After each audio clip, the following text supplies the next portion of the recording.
In this video, we're travelling to Crete and Santorini, two well-known Greek islands. First stop, Crete, Greece's largest island. From Rethymno, one of the main cities, we're exploring some of the more popular tourist destinations. Our first stop is the impressive Samaria Gorge. Goedemorgen, lieve kijkbuiskindertjes. We gaan vandaag naar de Samaria afzien. Tot terugkomen. 3 dagen later.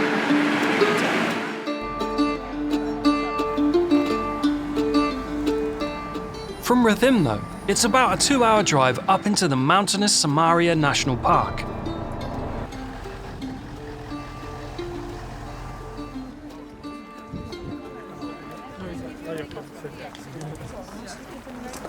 Het is ongeveer 9:15, dus we zijn aan het begin.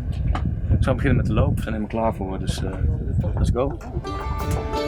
From the start of the trailhead, it's 16 kilometers down towards the Libyan Sea.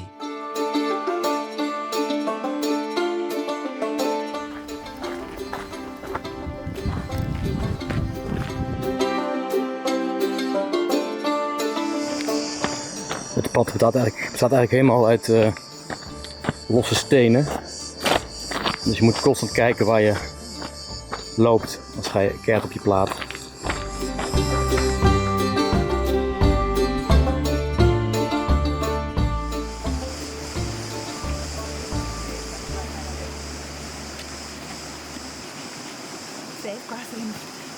is wel een aanslag weer, hoor. Een aanslag op mijn leven. Ja? Dat het vakantie was. Dat het een beetje leuk was. Ja.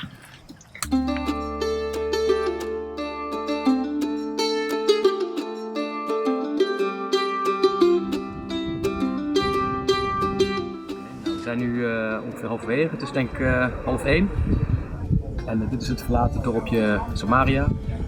Het is ooit gespoeld door een vloedgolf vanuit de rivier, dus het is nu onbewoond. En dit is het halverwege punt, dus we hebben nu een heel groot stuk bergafwaarts gelopen. Over losse stenen betekent allemaal, dus ja, goede schoenen zijn heel handig.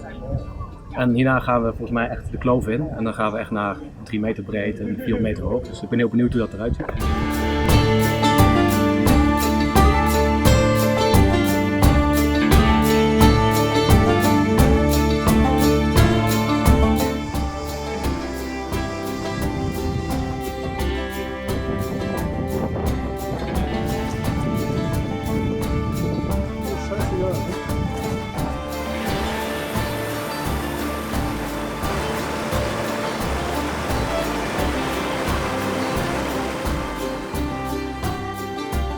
At this point, called the Iron Gates, the gorge is at its narrowest at about 3 meters.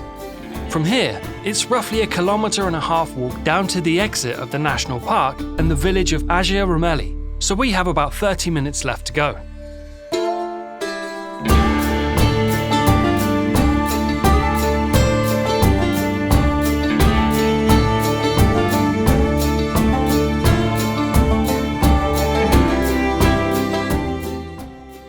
Einde, we zijn er, bijna. Bijna.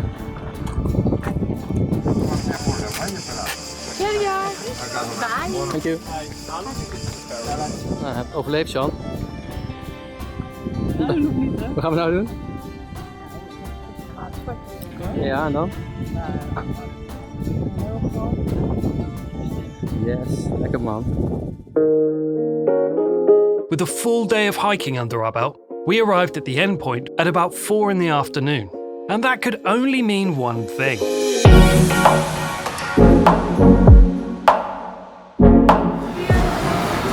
Proost. Gemaat.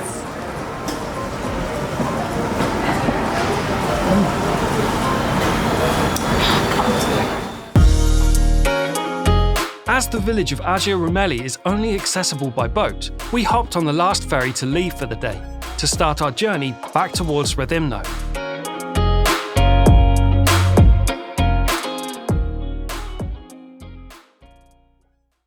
Our next stop is a cultural one, the ancient place of Knossos, just 10 minutes south of the island's capital of Heraklion.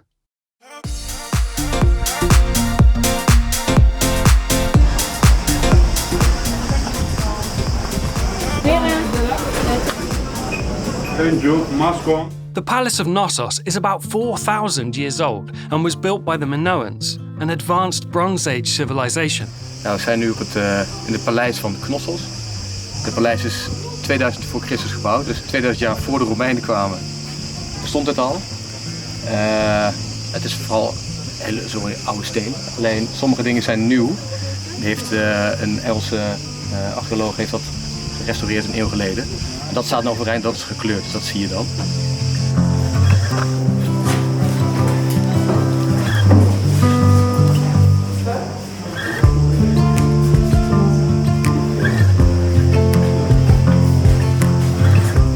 Een klein droompje, kleine mensjes.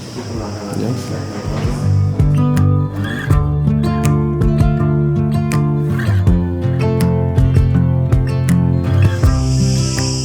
Nou, we zijn bij het einde. Wat vond je van? Nou ja, in de gedachte dat dit 2000 voor Christus is gebouwd, echt knettergroot. Je moet wel goed, goed kunnen inbeelden, zeg maar, hoe het was. Want er is natuurlijk heel veel gebrokkeld en daarna maar op gedachte van een of andere archeoloog herbouwd. Dus, maar het is wel mooi om even te zien. En dan zijn we binnen geweest, uurtje? We waren hier, ja, iets meer dan een uur. Oké. Ja. Nou, naar de volgende stop. Yes.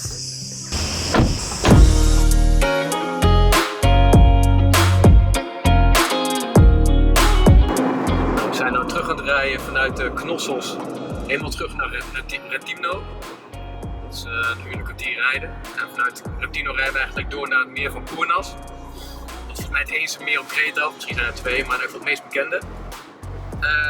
En dan gaan we denk ik even zwemmen. Het is een meer wat een beetje in de heuvels in de bergen ligt. Dus ik ben heel benieuwd. We gaan het zien.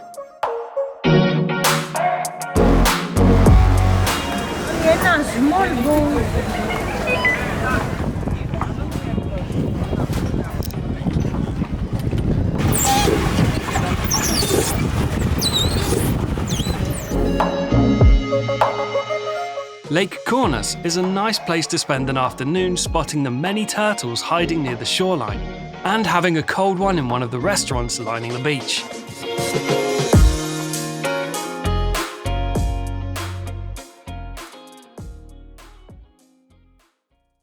A trip to Crete wouldn't be complete without exploring its beaches. Preveli Beach is just a 30-minute drive from Rethymno, so naturally it's our first destination of the day.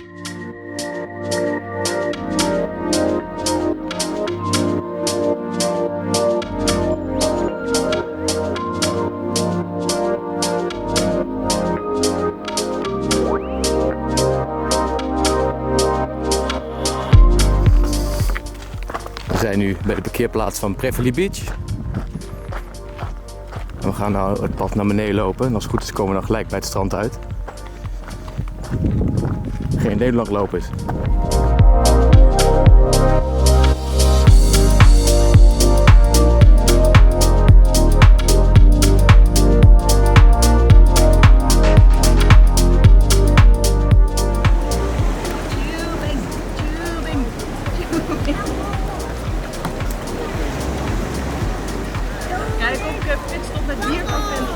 Doe maar.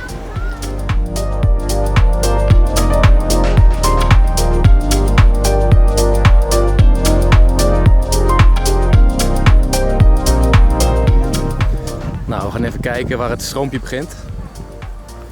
Dat was heel mooi net, dus we lopen er even heen.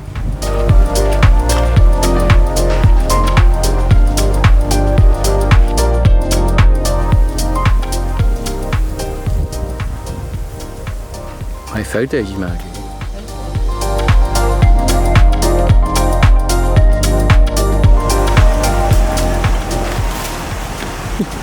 Elegant.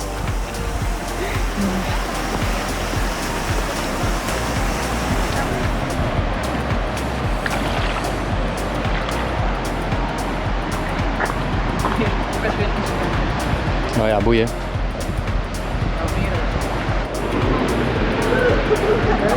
Prachtig hier. Super mooi. Beter dan eigenlijk voor bij het strand. Dus als je hier naartoe gaat, tip. Ga hier liggen. Oké, op naar het volgende strand. Triopetra. 45 minuten rijden.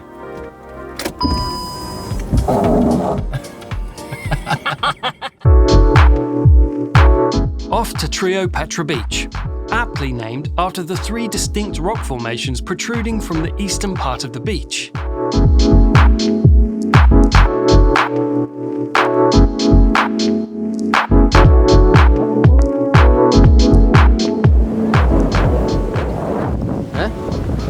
Daarheen? Ja, is goed. Kijken.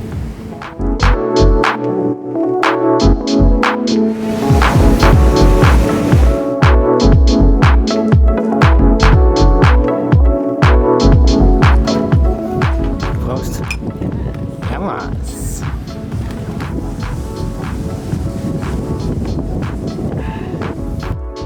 And as the sun sank below the Libyan Sea, it was time to brave the narrow mountain roads again, back to Rethymno.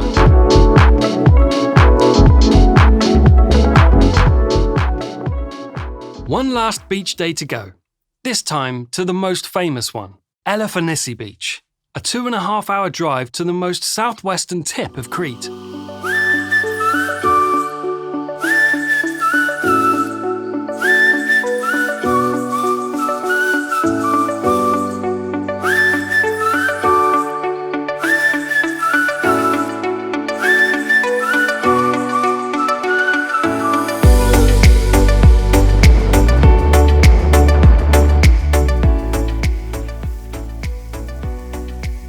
Allemaal zwembeetjes. Ja, ontdekte plek.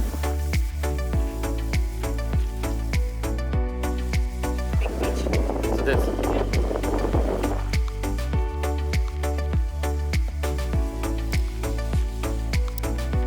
Nou ja. Nou, een heel klein beetje.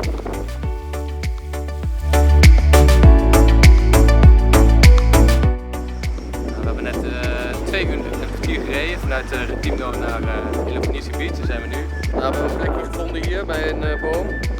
Een schaduwplek die er nog is. En ja, we gaan even wachten tot het het eerste moment van de dag. Dan gaan we straks op het strand liggen. En ja, dat was het dan. Dus ik vind het wel een beetje te druk eigenlijk. Elafonissi Beach is definitely stunning, but the sheer amount of people is kind of doing this place in. For our next stop, we're staying a bit closer to home as we're exploring the Venetian fortress of Rethymno.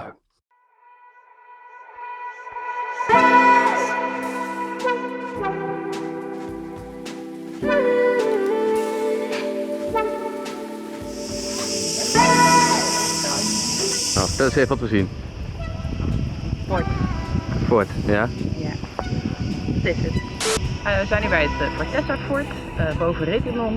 Het is gebouwd in de 16e eeuw door de Venetianen. En dat hebben zij gedaan ter bescherming van het volk tegenover een Ottomaanse verovering. Dus vandaar dat het goed is.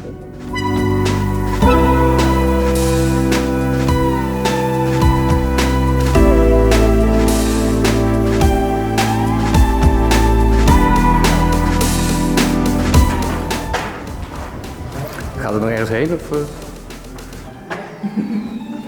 Nou, we zijn in principe in het opslagruimtes van het fort, waar voedsel en water zo in tanks waren opgeslagen. Alleen denk ik niet, op de kaartjes staat verder niet wat dit is.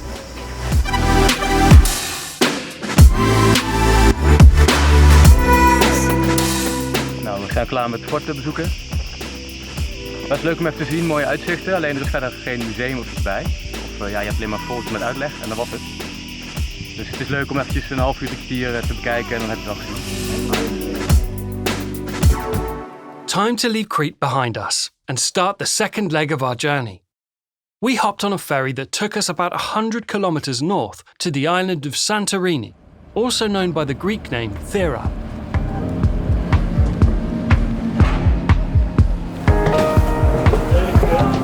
Santorini is basically the top of a large submerged dormant volcano.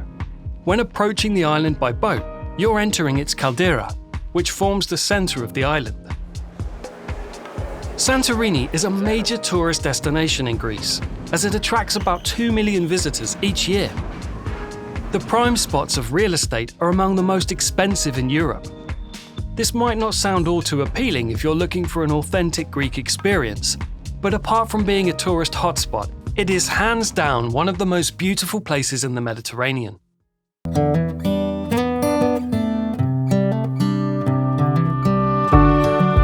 Het hotel zit ongeveer 10 minuten lopen van het centrum van Fira. En we lopen naar de bushalte om daar de bus te pakken.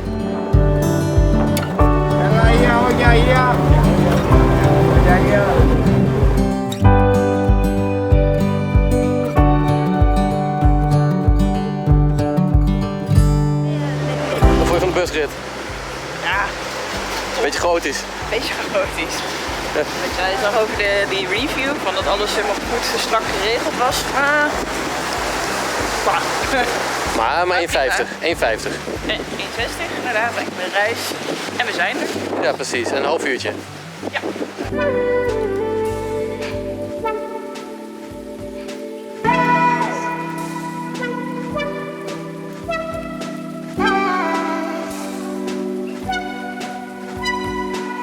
We gaan naar het punt achterlopen. Denk wel, hè? Ja.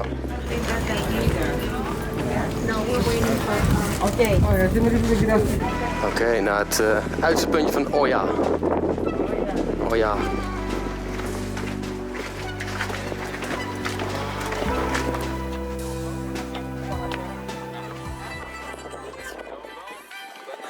I'm going to take a couple of pictures here.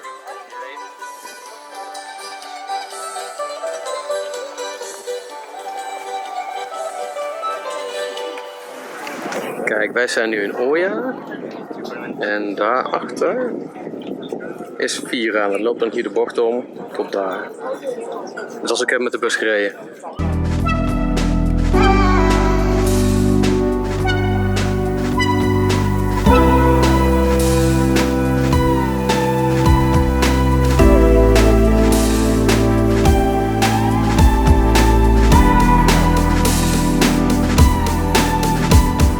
We zijn terug in Fira, bij ons hotelletje. Kijk. En we gaan nu bier halen en dan gaan we naar het uitkijkpunt lopen. En dan gaan we zoals onderkant kijken. Dus dat wordt mooi. Laatste avond in Fira. Santorini. Had ook maar 2 avonden. Gaan? Gaan? Oké, let's go. Yes. Thank you.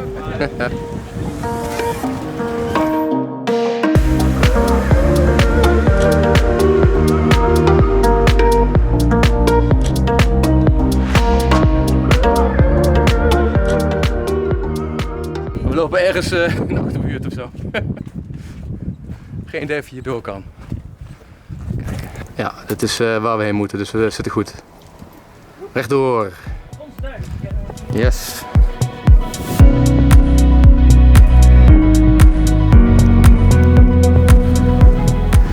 Kijk, dat is uitzicht. It can be hard to find a table to have dinner and watch the sunset in Fira, so if you have your eye on a good spot, it's best to make a prior reservation.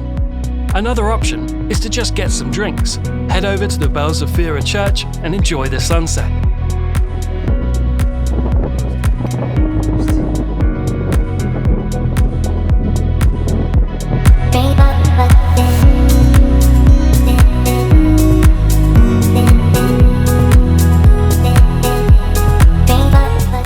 Wat gaan we doen? Via de rand teruglopen en eten zoeken. En stop met janken. Kom maar, lopen dan. Het is fucking koud. 30 graden de hele dag. En nu is het koud. Ja, nog steeds koud. We moeten verder naar beneden. Verder naar beneden.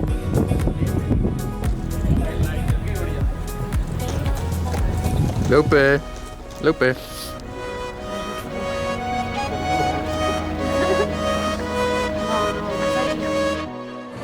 Mai Thais, hè? Mai Tai. Mai Tai. Als je niet naar Thailand kan, dan maar nee. Dan maar dit. Eentje al. Proost.